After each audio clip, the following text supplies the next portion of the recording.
Comes. Yeah, so we're supposed to have a conversation. There's an amendment to the Motor Vehicles Act, and we should be having a conversation very soon with Mr. Rondell Feeles, and he will speak to this new amendment to the Motor Vehicle Act, and also Visham Babwah, the president of the Motor Vehicle Dealers Association. And I hope our listeners and viewers are hearing us loud and clear. Good morning, gentlemen. Hi, good morning. Good morning. Morning, Very morning. The good. audio is a bit low on my end.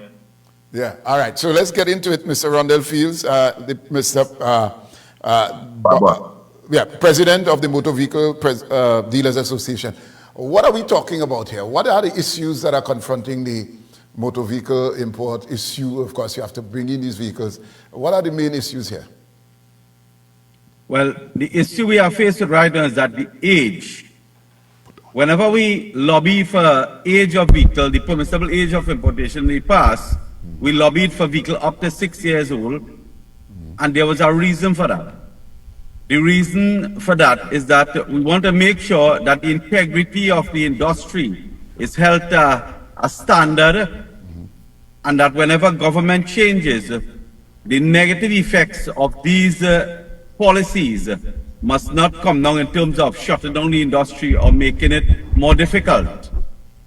So we have a situation here where we had a discussion with the minister, and we agreed that it was going to be 6 years old. And when we heard in the budget it was 6 years old, then last week Thursday at the cabinet meeting, we heard it went to 8 years old.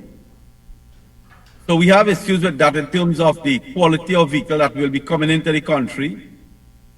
And, so we are here to talk about that, have discussions on that, to see how that decision could be changed. In some cases, these vehicles are hardly used.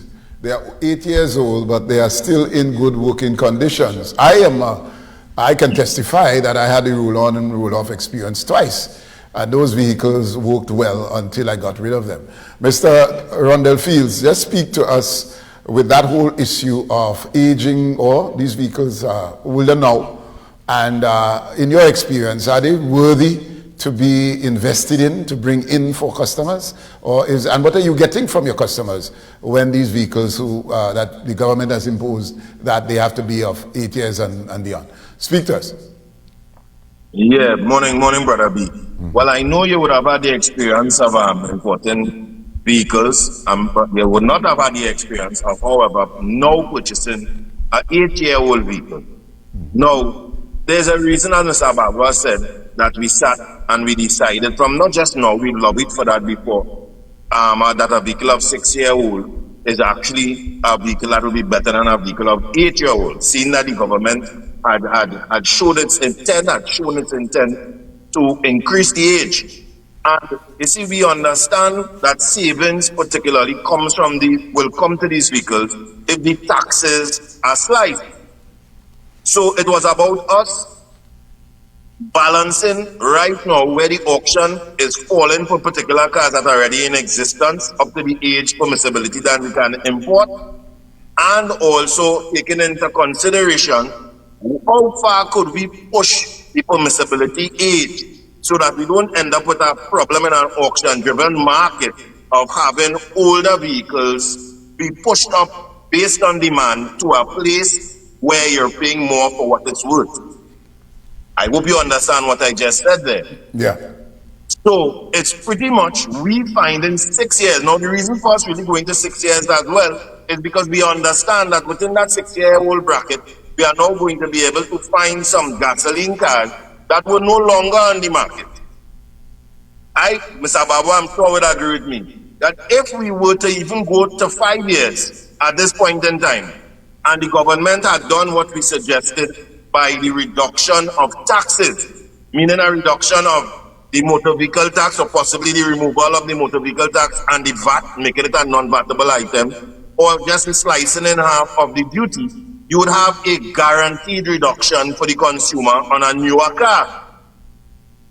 However, we have not, I don't know, and we keep raising the point over and over, and I think it's getting me a bit frustrated as well. We have not considered that we are driven by an auction market. we procure cars on an auction market, which means demand can drive the cost up.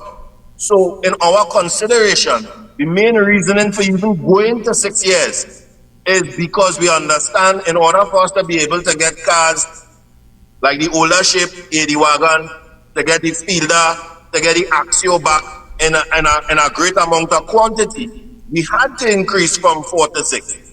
However, if they wanted to go even further or try to get an even further reduction of costing, the way we advise was not to further increase again to put us at the risk of cars that may, be less structurally sound or used more, but rather to deduct taxes so you could get up to the 6-year-old gasoline and diesel vehicle at a cheaper price. And just That way, go ahead. Continue, sorry. That way, you have a guaranteed saving through the tax regime, where you know you'll be paying less taxes, which will then impact the end and over-end all costs What is on a newer vehicle. What is the government's rationale though? Because this announcement happened recently. Was this something that the dealers, the Motor Vehicle Dealers Association anticipated, Mr. Babwah? Well, we had a discussion and we had no explanation or any reasoning for why they have moved this to 8 years. And I want to just go back in something. In 2009, 2010, this industry almost failed. It was a failed industry because we were not importing maybe 2,000 cars for the year. And we had to build back and get the integrity of this industry. This industry, people now are choosing to come to a foreign news dealer to purchase a car instead of going to the past where they only go to a franchise dealer. And this must speak volume, because we were able to get the whole system together with the government in terms of the age, in terms of servicing, in terms of the new type of vehicle into this country. This is why now people are going to the foreign news dealers, and we don't want to lose the integrity of this. This is what we keep saying, because anytime you go to 8 years, you are talking about a vehicle in 2 years, a vehicle is going to be 10 years. Vehicles are manufactured differently now. They are not manufactured to last as long as they use this to. In 2010, when we lobbied for vehicle, we lobbied for 6 years old vehicle. We never crossed that threshold, and there was a reason for it.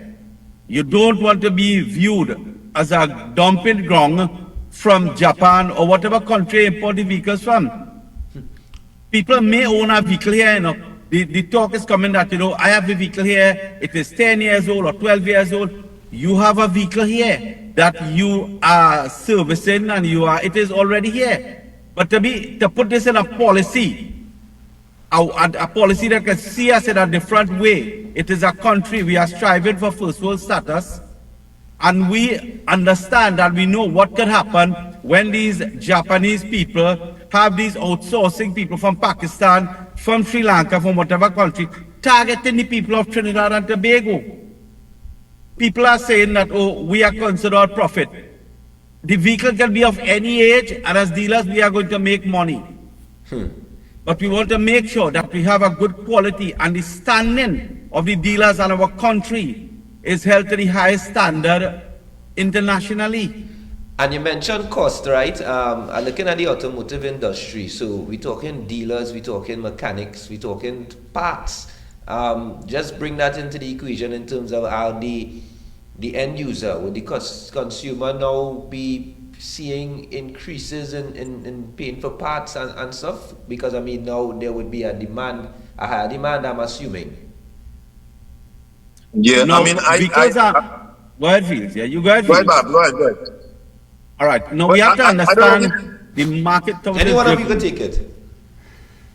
Right? Okay. Well, I'll just tell you, the parts, people would realize now that the older a vehicle is, the parts is becoming more difficult and it's more costly also. Could be the used parts or the new parts. Because as I'm telling you now, the industry in Japan, the whole automotive industry is changed. It is like it is like a product that is used. So it's like it's not a product for long life again. So when you have to source these used parts, and it costs more. Now, we also have to take into consideration that our agreements that we have signed up to internationally, we have signed up the Paris Agreement, the COP 25, 26, whatever, to reduce emissions. And if you go back to 8 years old, the vehicles would not have these emission devices that would reduce emissions in these cars. So what are we really doing? All right. I'm still struggling to find the rationale. So what is the government, and Mr. Feeles, I think you were kind of alluding to it in your earlier response. Right. What is the government's rationale for this increase in terms of the age limit? Well, I think the government is attempting to have costs reduced. But as I just showed you, are we sure this is going to cause a reduce in price? We are an auction-driven market. And where demand goes up, price goes up, cost goes up. This is something we saw last time when it was increased from 4 to 6 years in 2010 as well, in 2013 or around there as well. So it's not something new. This is something that we've witnessed before. This is an auction-driven market, and you don't want to drive the price for something or inflate the price for something above its real valuated value, its real value. Yeah. And let me show you the perfect example of that. Go on Trinicars now and look for a Toyota Fielder that is being sold on the local market, 2018 model, 2019 model. I checked this morning. It was from 77,000 to 80,000. Based on the prices already that we have seen coming out of Japan, because there's already this demand for these older cars, one may have to be sold between 115,000 to 120,000. So you are going to buy a car from Japan that is the same age, maybe doing the same mileage as one in Trinidad, and the one in Trinidad on the local market may nearly be as much as $50,000 cheaper. And it is because it carries certain, you see, when the customer comes to buy the car, they see the end cost. But they're not considering that no matter what age the car is, you pay the same freight for the car. Right, because so they don't consider the duties and the taxes that you're paying now, Right. maybe less than the duties and taxes of the past consumer 3 years ago.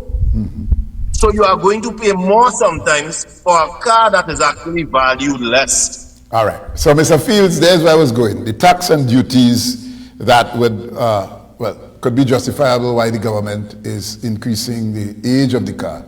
Let's speak to that. The duties that you have to pay when you bring in these cars, in this case where they are older cars, is it less or more for tax and duties on these on these cars? It's impacted by the CC rating. And the thing is, the point I was making is that over the last years, under the last administration, the taxes kept increasing. The minister came to the parliament, many a budget, and increased taxes on the CC rating. Even though the cars are, even though the age of the car is within 5 years of policy. Even though.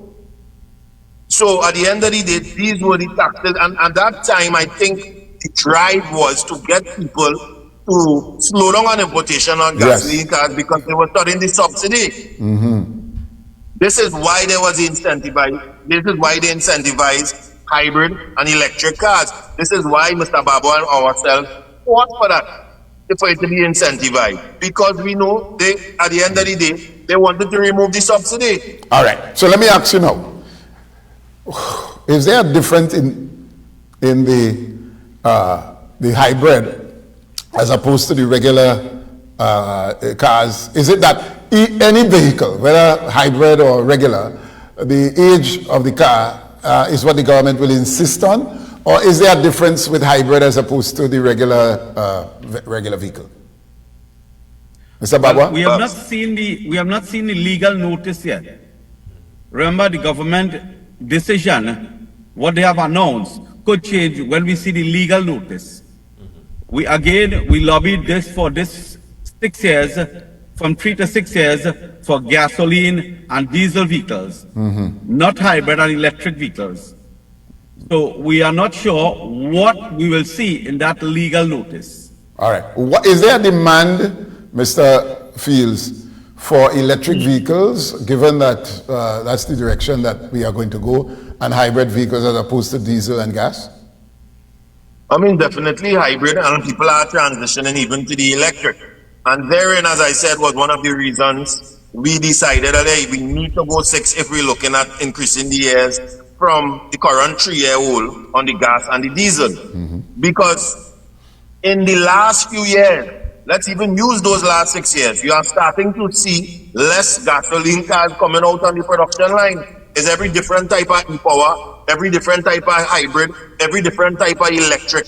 So the world itself, particularly coming from the Japanese domestic market, is definitely going in a particular direction. So whether we want to enjoy it or whether we want to like it or not, that is where the world is going. And we don't manufacture cars here in Trinidad, so we have to go where the world is going as well. So we do see the increase when it comes to the hybrid and electric for 2 reasons. One, that is the option that is more readily available, and 2, people are going for what is more futuristic opposed to what is more in the past. Okay. All right. In terms of the way forward, is there room or did the association make any attempts to, since the announcement, to at least have a conversation, or is it too late? Can there be a reverse or even a middle ground with this situation? And of course, Mr. Babwah, you could take that question. Yes, I'm not sent out any letter yet, but that will be going out today to have a meeting based on the decision that we had reached when we spoke to Minister Gosain, and he did pass the information on to the trade minister. So a letter will be going out again to have discussions on why this decision was changed, and for us to have a discussion again and show them the downside and the pitfalls, or if we move to 8 years. So yes, the question, yes, a letter will be going out, and then we'll see how we could reach a compromise. You know, I want to say something. Maybe the persons that made the decision, maybe they don't have all the information. Maybe the Prime Minister really wants the best for the citizens of the country, you know. But wanting the best in terms of price alone may not be good for the citizens or for the country. So, you know, because we have a lot of people from Tobago buy cars, you know, a lot of rental people, a lot of people, and these people, I'm just saying, they might look for cheaper vehicles, but they don't do that again, because they are aware of the cost of owning an older vehicle that has now been imported and put on the roads of Trinidad and Tobago. As I say, if you own a car here and you have been maintaining it, that's fine. But to import a car and bring it here, we have no way to check if this car had an accident, the emission controls, the whole structure of the vehicle. We have no way of checking that. So even if they have to go this way, there are certain precautionary measures that we have to put in place. And what about the resale market? How would persons maneuver in terms of reselling these vehicles? Do you anticipate it? Let me just get your view. Correct. I mean, if we're looking at the economical side of it, I am not even saying that this is a good deal. You understand? I am not touting or tooting the horn of where we're saying that we're going to be getting something at a better price. Because one, you're not guaranteed of that, because the auction is still being run and you are seeing that the price is already being inflated. You make a very salient point, which goes back to my initial point. We already have on the used car market the very same car. I use the Toyota Feeles as an example.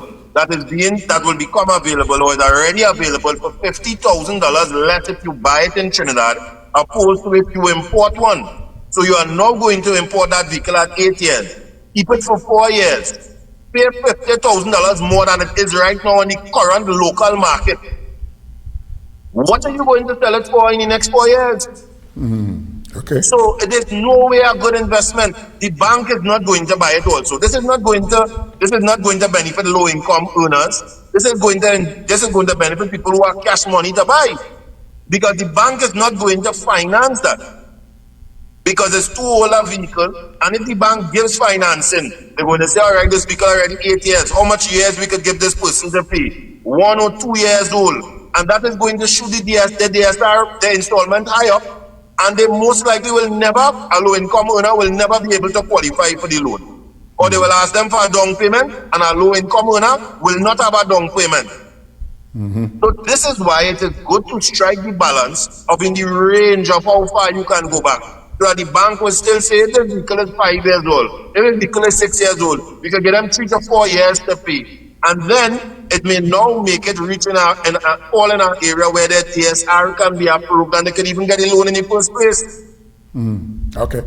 All right, gentlemen, we want to thank you all for being here, and we wish that good sense prevail, that the authorities can listen to you who are in the industry, as we can get the best for our citizens. I want to thank you, Mr. Feeles and Mr. Babwah. Thank you, guys.